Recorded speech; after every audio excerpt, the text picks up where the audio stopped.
So the update on the intercooler here, we had to cut out our little frame here because basically, I didn't realize this, but apparently the PT Cruiser turbo front end is completely different, but we got the new radiator mount. The old one's right over there.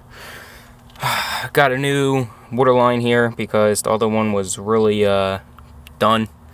And I was already here. New plate. There's only one bolt hole in over here, and I'm not worried about it going anywhere. It tilts a little forward, but whatever. This one has both of them in there.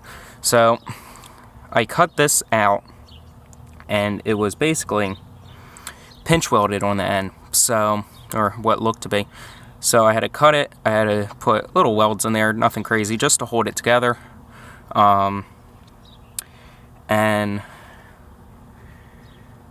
undercoat it with undercoater paint.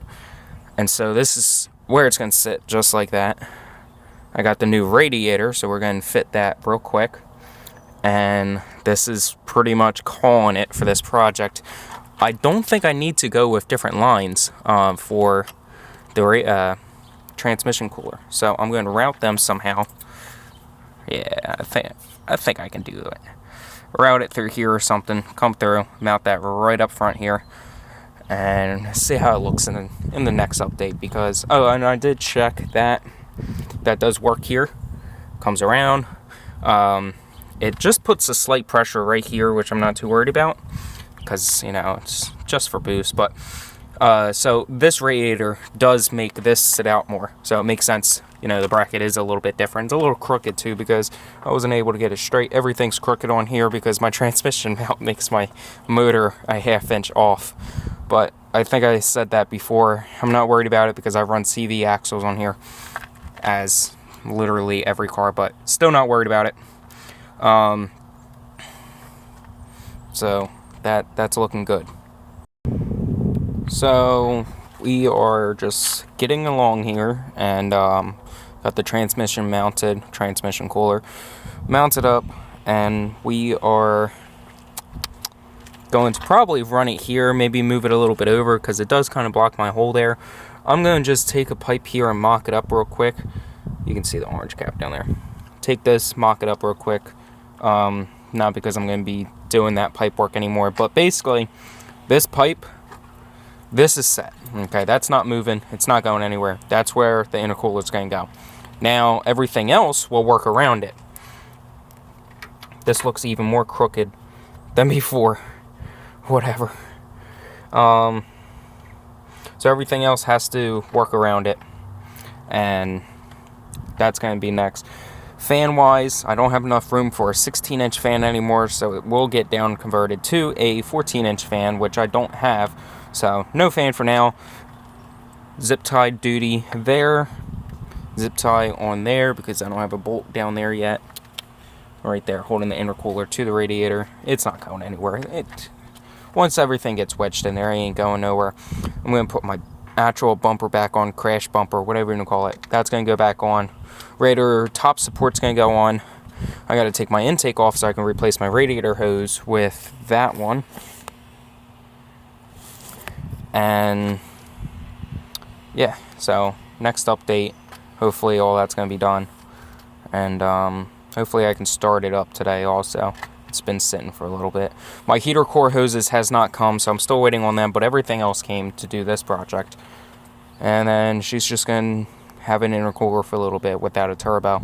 I'm waiting on my additional fittings so I can finish the turbo. I'll show you that a little bit later, but yeah, that's it for now. So the turbo, just quickly showing you the plumbing. We got my -4 there, -6 for the water lines. I'm going to be taking it from this plug since my boss is not drilled out up there like a normal turbo version. And the oil is right there. I thought about taking it from the sensor, but that's fine. I'm probably going to take the sensor out of there or leave it. I don't know how hard it's going to get to. So, and I bought that so I can adapt to this. And then I bought the 3/8, I think it is, adapter to 6 AM. So I can push all this. It's all on push lock fittings because these are a pain to make. And look, I already made them and they're not what I needed. I thought they were going to run to a different spot, but ended up using push lock fittings. I found a form that told me all the fittings I need, so I just went with that.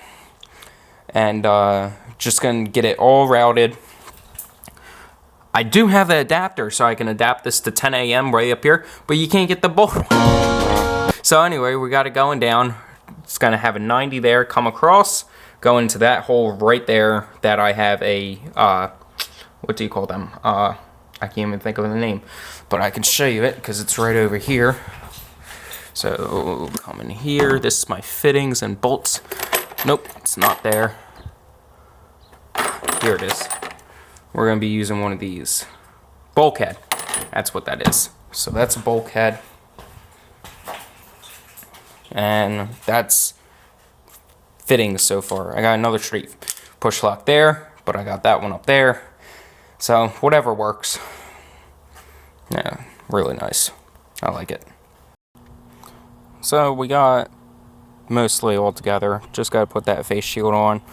And then I'm just going to leave it like that for now because I don't know what I'm doing with the bumper yet. I want to buy a new one actually because that one has a dent in it. But so along with one project comes another project. And here we are putting on the turbo version of the intake just so I'm going to leave it on there. I'm going to run it as the NA. It's actually sitting right there. I'm going to keep it on there, run it. But I basically want to start getting this pipe mopped up and see how it will fit. Other modifications. Everything's going to have to get modified. The reason why I decided to do this because along with the radiator and the different position it sits in, I had to replace the tube on it with the turbo version. And so that I basically had to take off most of the intakes, so I might as well just put the turbo version and then take on. We're going to fill it up and see how hopefully it starts up after that. I do want to reroute this. That's going to get routed differently too. Probably somewhere's in the back. Because it's right on the way, right where it is. So we're getting there. So the funny thing is that this intake actually has to come right back off once I get my new heater core line. So whatever. So getting ready to fire it up. No coolant in it, so I'm only gonna run it for like 30 seconds. But basically, I just want to see. Oh, I don't have my laptop either, so whatever tune's on there is gonna have to try and start. It is a little bit warmer out, so it's not too bad. This manifold is different, so I think I can get more torque with this. Not much, like 5 extra torque, but because of the way it's designed. But anyway, we're going to go ahead, crank it here, and see how she runs. Oh, yeah.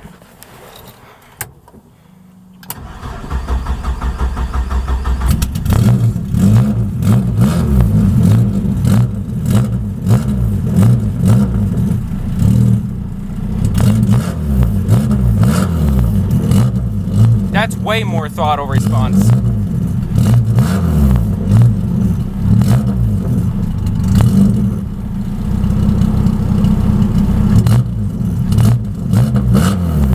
That's way better. I didn't think that intake would make that much of a difference, but it does. Idle's good. So now we go ahead, add coolant. But that actually made a huge difference, that intake. I'm actually really surprised. Yep, so that was that journey with the intercooler. Now we gotta figure out this. That's gonna be my next project. But she started up pretty good, so calling it a night.